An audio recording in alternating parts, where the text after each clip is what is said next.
Hello बच्चों, स्वागत है आप सबका हमारे इस नए लेक्चर में पॉलिनोमियल्स के। और बच्चों, आपको याद ही होगा कि लास्ट लेक्चर में हम एक्सरसाइज 2.1 बना रहे थे और उसके बाद मैंने आपको एक सॉल्व्ड एग्जांपल भी बताया था और मैंने आपको ये बताया था कि किस तरीके से हम पॉलिनोमियल्स की वैल्यू निकालते हैं अलग अलग वेरिएबल की वैल्यू पे। आज उसी को हम आगे बढ़ाएंगे। आज के लेक्चर में हम पढ़ने वाले हैं जीरोस ऑफ अ पॉलिनोमियल। बहुत ही ये इंपॉर्टेंट टॉपिक है एंड मुझे बच्चों पूरी गारंटी मैं आपको दे सकता हूँ कि आपको बहुत पसंद आएगा और इससे सवाल आना निश्चित है आपके एग्जाम्स में। तो आज के लेक्चर को आप बहुत अच्छे से सुनिएगा।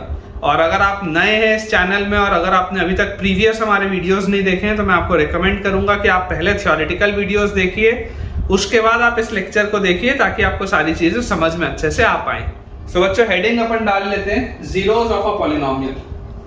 जीरोस ऑफ अ पॉलिनोमियल, ठीक है। अब हम देखते हैं कि जीरोस ऑफ अ पॉलिनोमियल होता क्या। मैंने आपको बताया था कि हम अलग अलग वेरिएबल बदलते जाते हैं तो पॉलिनोमियल की अलग अलग वैल्यूज आती जाती हैं। इन जनरल अगर मैं आपको समझाऊं तो ऐसे वेरिएबल की वैल्यू जिस पे पॉलिनोमियल की वैल्यू जीरो हो जाती है उसे हम जीरो ऑफ अ पॉलिनोमियल कहते हैं, ठीक है। मैं आपको पूरा स्टेटमेंट भी लिखवाऊंगा, सारी चीजें लिखवाऊंगा, लेकिन आप एज अ थंब रूल ये मान के चलिए कि ऐसे वेरिएबल की वैल्यू, ठीक है, इसी भाषा में आप अपनी नोटबुक में लिख लीजिएगा ताकि आपको ये चीज समझ में आए। ऐसे वेरिएबल की वैल्यू जिससे कि पॉलिनोमियल की वैल्यू जीरो हो जाए उसे हम जीरो ऑफ द पॉलिनोमियल कहते हैं, उस वेरिएबल की वैल्यू को, ठीक है। अब जैसे आप इमेजिन करिए, अगर मैं आपको बोलता हूं कि आप P1 निकालिए। इमेजिन करिए अगर मैं आपको बोलता हूं कि आप P1 निकालिए वेयर Px जो पॉलिनोमियल है दैट इज x माइनस 1। अब मान लीजिए आपके पास एक पॉलिनोमियल है Px और उस पॉलिनोमियल में आपके पास दिया हुआ है x माइनस 1, ठीक है। ये पॉलिनोमियल है आपके पास x माइनस 1। तो जैसे जैसे आप x को चेंज करते जाएंगे वैसे वैसे आपके पास इस पॉलिनोमियल की वैल्यू बदलती जाएगी। ये बात तो आती है समझ में। अगर आप x की जगह 1 डालेंगे तो देखिए P1 आएगा क्या, P1 की वैल्यू आएगी 1 माइनस 1 which comes out to be 0। तो ऐसे वेरिएबल की वैल्यू, ऐसी वेरिएबल की वैल्यू जिसको जब मैं पुट करूं तो मेरे पॉलिनोमियल की वैल्यू जीरो हो जाए, ऐसी वेरिएबल की वैल्यू जिसको कि मैं अपने पॉलिनोमियल में पुट करूं तो मेरे पॉलिनोमियल की वैल्यू जीरो हो जाए, उस वेरिएबल की वैल्यू को हम कहते हैं जीरो ऑफ द पॉलिनोमियल, ठीक है। ये एग्जांपल्स आपकी बुक में बच्चों दिए हुए हैं। जैसे इमेजिन करिए मैं आपको बोलता हूं Q2 निकाल लें, Q2 जहां पर हमारे पास QY जो पॉलिनोमियल है that is y minus 2। QY जो हमारे पास पॉलिनोमियल है दैट इज y माइनस 2। तो क्लियरली आप देख सकते हैं कि जब आप बच्चों यहाँ पे Q2 निकालेंगे तो Q2 हमारे पास क्या आएगा 2 माइनस 2 which comes out to be 0। तो ऐसे वेरिएबल की वैल्यू जिसमें आपके पॉलिनोमियल की वैल्यू जीरो हो जाए that is zero of the polynomial, ठीक है। इसका जो स्टेटमेंट है मैं आपको वो भी लिखवा देता हूं, आप मेरे साथ लिखिएगा कि इन जनरल आपकी बच्चों ये बुक में दिया हुआ है, अगर आप यहां से देख लेंगे तो आपको फिर बुक में पढ़ने की जरूरत नहीं है। तो in general we say that a zero of a polynomial, in general we say that a zero of a polynomial, in general we say that a zero of a polynomial px, किसी polynomial px का zero क्या होता है, is a number c, is a number c, वो कोई number c होगा such that pc is equal to 0, such that pc is equal to 0। ये बच्चों बुकिश आपकी डेफिनेशन है, ये बुकिश डेफिनेशन है। इसकी साधारण भाषा मैंने आपको बता दी है कि ऐसी वेरिएबल की ऐसी वैल्यू जिसको कि जब मैं पॉलिनोमियल में डालूं तो मेरे पॉलिनोमियल की वैल्यू 0 हो जाए, वेरिएबल की ऐसी वैल्यू जिसको कि अगर मैं अपने पॉलिनोमियल में पुट करूं तो मेरे पॉलिनोमियल की वैल्यू 0 हो जाए, ऐसी वेरिएबल की वैल्यू जिसको अगर मैं अपने पॉलिनोमियल में पुट करूं तो मेरे पॉलिनोमियल की वैल्यू 0 हो जाए। एकदम सिंपल, ठीक है। ये डेफिनेशन आपकी बुक में दी हुई है, आपको पता होना चाहिए। और इसके साथ एक नोट पॉइंट भी है, तो मैं आपको बच्चों वो नोट पॉइंट भी लिखा देता हूं। नोट हमारे पास लिखा है a non zero constant polynomial, a non zero constant polynomial, a non zero constant polynomial has no zero. इसका क्या मतलब है? A non-zero constant polynomial has no zero। इसका मतलब है कि आप इमेजिन करिए अगर आपके पास एक पॉलिनोमियल है 5, ठीक है, या आप इसका ऐसा लिख लो, लेट अस से px एक पॉलिनोमियल है, इस px पॉलिनोमियल में लिखा हुआ है 5, एक कांस्टेंट पॉलिनोमियल है, नॉन जीरो पॉलिनोमियल है। मतलब कि x की हर वैल्यू के लिए इसकी वैल्यू 5 ही आएगी, क्योंकि इसको आप क्या लिख सकते हो, 5 को आप लिख सकते हो 5 into x raised to the power 0। ये मैंने आपको सिखाया, जब कुछ नहीं होती था मतलब x की पावर 0 होता है, तभी तो इस कांस्टेंट पॉलिनोमियल की डिग्री भी 0 आती है, याद करिए, पढ़ाया है मैंने। तो आप x को चाहे कुछ भी रख लें, p1 आप निकाल लें कि आप p2 निकाल लें कि आप p3 निकाल लें, आप कुछ भी निकाल लें, इन सब की वैल्यू क्या आएगी, 5 ही तो आएगी, क्योंकि ये x के इंडिपेंडेंट है। ऐसी x की कोई भी वैल्यू नहीं है जिसके लिए ये पूरी की वैल्यू 0 हो जाए। आपको x को कुछ भी रखना है आप रख लीजिए, ये हमेशा क्या रहेगा, ये हमेशा 5 रहेगा। अब आप में से कुछ बच्चे ऐसे होंगे जो सोच रहे होंगे कि सर मैं अगर x को 0 रख दूं तो 5 into 0 तो 0 हो जाता है, लेकिन बेटा ऐसा नहीं होता। यहाँ पर ये 0 की पावर 0 लिखा हुआ है, और 0 की पावर 0 क्या होता है, वो क्लास 12th में जब हम लिमिट्स पढ़ते हैं ना उसमें आता है। 0 की पावर 0 एक इनडिटर्मिनेट फॉर्म होता है, जो लिमिट्स हम क्लास 12th में पढ़ेंगे उसमें आएगा। तो आपको बिल्कुल भी अभी टेंशन लेने की बच्चों जरूरत नहीं है, ठीक है। ये आपको एक थंब रूल बस पता होना चाहिए कि अगर आपके पास एक नॉन जीरो कांस्टेंट पॉलिनोमियल है तो x की हर वैल्यू के लिए वो वही वाला पॉलिनोमियल रहेगा, इसका मतलब इसके लिए कोई भी जीरो ऑफ द पॉलिनोमियल नहीं आएगा। इसी में बच्चों एक आप नोट और लिख लीजिएगा, एक आप नोट पॉइंट और लिख लीजिए, उसके बाद हम सॉल्व्ड एग्जांपल्स देखते हैं। नोट पॉइंट आपके पास दिया हुआ है, एवरी रियल नंबर, मेरे साथ साथ बच्चों लिखिएगा, every real number is a zero of the zero polynomial. Every real number is a zero of the zero polynomial. ठीक है, ये छोटे छोटे से 1 मार्कर इसमें सवाल बनते हैं। Every real number is a zero of the zero polynomial। बोलने का क्या मतलब है, बोलने का मतलब बच्चों बहुत सिंपल सा है कि आपके पास जब जीरो पॉलिनोमियल होता है तो जीरो पॉलिनोमियल मतलब क्या होता है, जैसे मान लीजिए आपके पास दिया हुआ है px is equal to 0, ये एक जीरो पॉलिनोमियल है। इसके साथ आप x की पावर 0, x की पावर 1, x की पावर 2, x की पावर 3, x की पावर 4, x की पावर 100 कुछ भी लगा सकते हैं। इसीलिए इसको बोला जाता है कि इसकी डिग्री अनडिफाइंड होती है, क्योंकि x आप कुछ भी पावर में लगा सकते हैं। आप इस बात को समझिए कि आप चाहे कोई भी रियल नंबर रखें, 1 रखें, 2 रखें, 3 रखें, 4 रखें, 5 रखें, 0 रखें, 100 रखें, 1000 रखें, कुछ भी रखें, इसकी वैल्यू हमेशा ही 0 आएगी। P1 भी 0 होगा, P2 भी 0 होगा, P3 भी 0 होगा, P4 भी 0 होगा, P100 भी 0 होगा, P1000 भी 0 होगा। It is always 0। तो अगर ये चीज हमेशा ही 0 आएगी, इसका मतलब हर real number is a zero of the polynomial. कौन सा जीरो पॉलिनोमियल? कांस्टेंट पॉलिनोमियल का कोई 0 नहीं होता, और जीरो पॉलिनोमियल के सारे रियल नंबर जीरोस होते हैं। आप सिर्फ इतना याद रखिए। अब बच्चों सॉल्व्ड एग्जांपल 3 हमारे पास दिया हुआ है। सॉल्व्ड एग्जांपल 3 मैं आपको बताता हूं।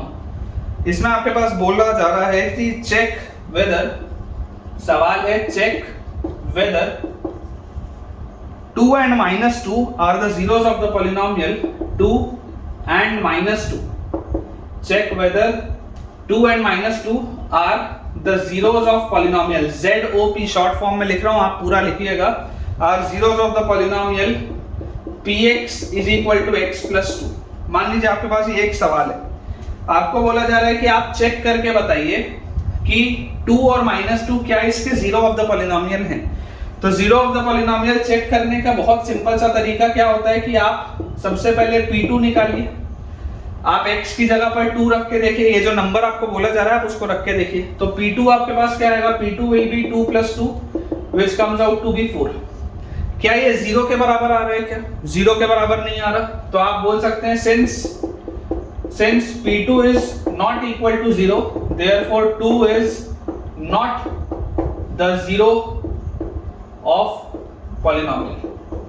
बहुत सिंपल सी भाषा में आप लिख सकते हैं कि P2 की वैल्यू क्योंकि 0 नहीं है, इसलिए 2 जो है वो जीरो ऑफ द पॉलिनोमियल नहीं हो सकता। सिमिलरली अगर हमको -2 चेक करना हो तो P-2 हमारे पास क्या आएगा, P-2 will be -2 plus 2 which comes out to be 0। P of -2 जब मैं निकाल रहा हूं तो वो 0 आ रहा है, तो आप बोल सकते हैं clearly P of -2 is equal to 0, therefore -2 is a zero of polynomial। Short में मैं लिख रहा हूं, आप पूरा लिखिएगा। -2 जो होगा वो जीरो ऑफ दिस पॉलिनोमियल होगा, लेकिन 2 जो होगा वो जीरो ऑफ द पॉलिनोमियल नहीं हो सकता। इस बात को अपने को समझना पड़ेगा। इसी पैटर्न में हमारे पास एक सवाल दिया हुआ है सॉल्व्ड एग्जांपल 4। अब सॉल्व्ड एग्जांपल 4 में बच्चों हमारे पास बोला जा रहा है कि आपको फाइंड करना है, find the zero of the polynomial, find the zero of polynomial, कौन से पॉलिनोमियल का आपको जीरो बताना है, find the zero of the polynomial px is equal to 2x plus 1, ये आपके पास सवाल है।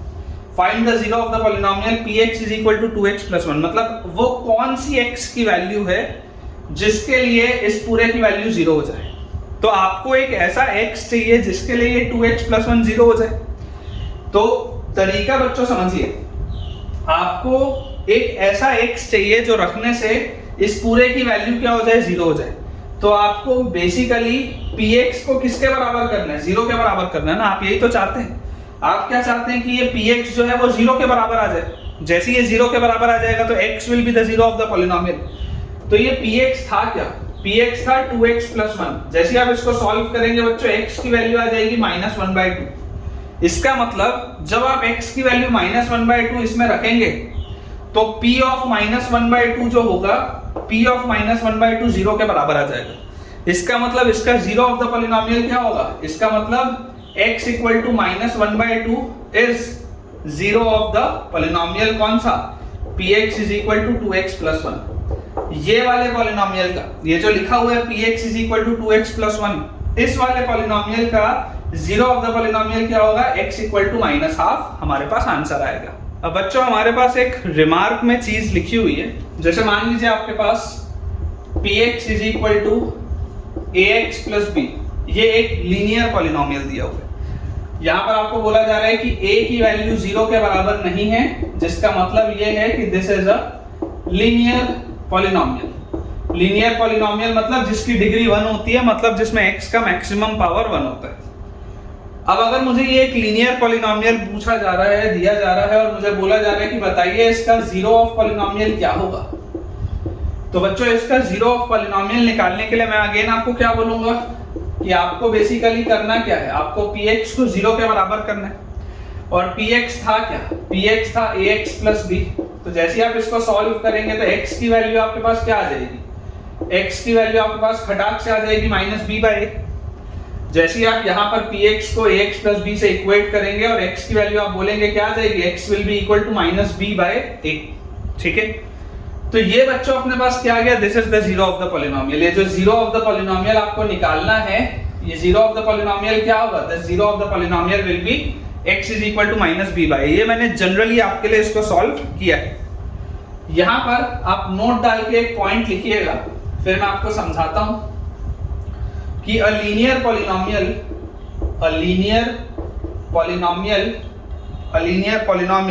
has one and only one zero, has one and only one zero, has one and only one zero। मतलब कि अगर आपके पास एक लीनियर पॉलिनोमियल दिया जाए, लीनियर पॉलिनोमियल मतलब जिसका मैक्सिमम पावर 1 हो, जिसकी डिग्री 1 हो, तो इसका केवल एक ही जीरो हो सकता है, इसके एक से अधिक जीरो नहीं हो सकते। आप इस बात को समझिए बच्चों, यहाँ पर x का मैक्सिमम पावर क्या है, x का मैक्सिमम पावर 1 है। तो अगर x का मैक्सिमम पावर 1 है तो ये पूरी चीज कितनी x की वैल्यूज पर जीरो हो सकता है, एक ही वैल्यू पर जीरो होगा। जितने x के मैक्सिमम पावर होंगे उतनी ही मैक्सिमम वैल्यूज पर वो जीरो हो सकता है, उससे ज्यादा नहीं, उससे कम भी हो सकता है। उससे कम हो सकता है, कैसे हो सकता है मैं आपको बताऊंगा बाद में, लेकिन उससे ज्यादा में नहीं हो सकता। ठीक है, तो यहाँ पर आप देखिए बच्चों, यहाँ पर आपके पास क्या लिखा है, linear polynomial has one and only one zero.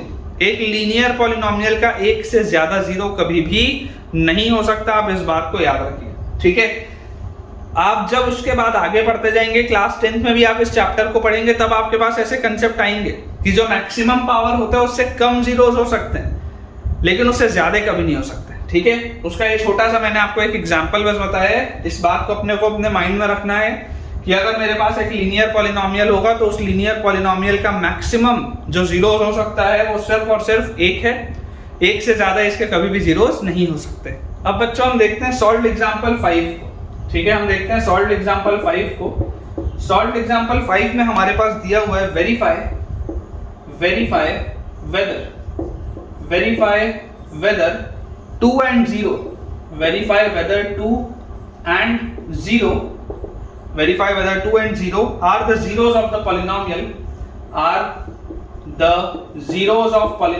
ZOP short form में लिख रहा हूं, आपको पूरा लिखना है, are the zeros of the polynomial px is equal to x square minus 2x, px is equal to x square minus 2x, ये हमारे पास सवाल है। आपको ये वेरीफाई करना है कि क्या 2 और 0 इसके जीरोस ऑफ द पॉलिनोमियल हैं या नहीं है। तो देखिए तरीका क्या है, अभी तक हम लीनियर कर रहे थे, अब हमारे पास एक क्वाड्रेटिक दिया हुआ है। क्वाड्रेटिक मतलब जिसमें x का मैक्सिमम पावर 2 होता है। तो अगर मैं सबसे पहले p ऑफ 2 निकालूं, तो p ऑफ 2 x की वैल्यू 2 रखने पर मैं इसको निकालूं तो ये मेरे पास आएगा 2 का स्क्वायर माइनस 2 इंटू 2, मतलब 2 का स्क्वायर 4 और 2 इंटू 2 भी 4। तो यार p ऑफ 2 की वैल्यू तो 0 हो गई, क्योंकि p ऑफ 2 0 आ रहा है। p of 2 is equal to 0, therefore x equal to 2 is 0 of the polynomial. ये बात एकदम क्लियर हो जाती है। वैसे ही अब हम यहाँ पर 0 रख के देख लेते हैं, तो p ऑफ 0 हमारे पास क्या आएगा, p ऑफ 0 विल बी 0 का स्क्वायर माइनस 2 इंटू 0। तो यार 0 का स्क्वायर भी 0, 2 इंटू 0 भी 0, तो यार ये भी 0 आ गया। अब p ऑफ 0 भी 0 आ रहा है, तो क्योंकि p of 0 is equal to 0, therefore x equal to 0 is also a 0 of the polynomial. x equal to 2 भी इसका 0 ऑफ द पॉलिनोमियल है, x इक्वल टू 0 भी इसका 0 ऑफ द पॉलिनोमियल है। ये बात हमको समझना है। जो बेसिक फंडा है, मैंने आपको बेसिक फंडामेंटल समझा दिया है। अगर आपको ये चीज समझ में आती है तो उसके बाद आगे आपके लिए कोई भी तकलीफ नहीं है। अब बच्चों हमारे पास 4 ऑब्जर्वेशन है जो आपकी बुक में दिए हुए हैं। मैं आपको इंपॉर्टेंट ऑब्जर्वेशंस लिखा देता हूं जो हमको पता होने चाहिए अभी तक। पहला जो हमारे पास ऑब्जर्वेशन है वो ये है कि a zero of the polynomial need not be zero. सबसे पहली बात है कि a zero of the polynomial need not be zero, मतलब जरूरी नहीं है कि zero of the polynomial zero ही हो। ऐसे बहुत सारे पॉलिनोमियल्स होते हैं जहां पर जब आप x की वैल्यू जीरो रखेंगे तो ओवरऑल पॉलिनोमियल की वैल्यू जीरो नहीं आएगी। तो इसका सिंपल सा मतलब है कि जीरो ऑफ द पॉलिनोमियल का मतलब ये नहीं होता कि आपको x की वैल्यू जीरो रखनी है। x की value zero of the polynomial हो सकती है, पर जरूरी नहीं है होगी ही होगी। अभी जो मैंने आपको एग्जांपल्स बताए बहुत सारे, उसमें आपने कुछ ऐसे भी पॉलिनोमियल्स देखे जिसमें x इक्वल टू जीरो रखने पर पूरे पॉलिनोमियल की वैल्यू जीरो नहीं हो रही थी, और आपने ऐसा भी अभी एक एग्जांपल देखा था जिसमें x इक्वल टू जीरो रखने पर पॉलिनोमियल की वैल्यू जीरो हो जा रही थी। इसका मतलब zero of the polynomial need not be zero, वो जीरो हो भी सकता है और वो जीरो नहीं भी हो सकता। सिमिलरली सेकंड हमारे पास दिया हुआ है zero may be a zero of the polynomial. Zero may be a zero of the polynomial, जो मैंने आपको बताया कि जीरो जो है वो जीरो ऑफ द पॉलिनोमियल हो सकता है, जरूरी नहीं है होगा, लेकिन हो सकता है। थर्ड हमारे पास दिया हुआ है एवरी लीनियर पॉलिनोमियल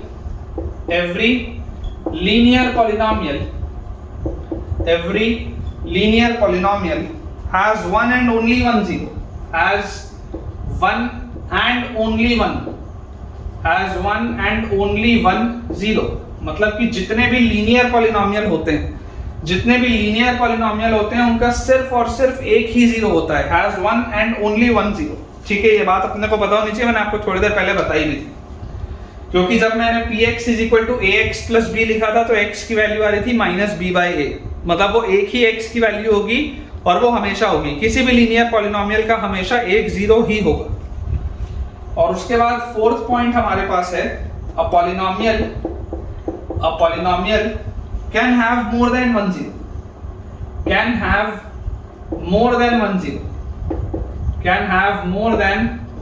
जीरो, मतलब एक पॉलिनोमियल के एक से ज्यादा जीरो ऑफ द पॉलिनोमियल हो सकते हैं। ये भी अभी मैंने आपको बताया। आपको मैंने अभी एक ऐसा क्वाड्रेटिक बताया जिसके 2 जीरोस ऑफ द पॉलिनोमियल थे। ऐसे बहुत सारे क्यूबिक होते हैं जिसके 3 जीरोस ऑफ द पॉलिनोमियल होते हैं। ऐसे बहुत सारे पावर 4 वाले इक्वेशंस होते हैं जिसके 4 जीरोस ऑफ द पॉलिनोमियल होते हैं। ठीक है, ये सब चीजों पर हमारी जो चर्चा है वो आगे आने वाले लेक्चर्स में और डिटेल में होगी। बहुत सारी आपको चीजें समझ में भी आएंगी। और बच्चों जब हम 9th का पॉलिनोमियल्स कंप्लीट कर लेंगे तो मैंने 10th का पॉलिनोमियल्स ऑलरेडी इस चैनल में पोस्ट कर दिया, आप उसको भी देखिएगा ताकि आपके कंसेप्ट्स अच्छे से क्लियर हो। मुझे पूरी उम्मीद है कि आपको आज का लेक्चर बहुत अच्छे से समझ में आया होगा और आपके कंसेप्ट्स क्लियर हुए होंगे।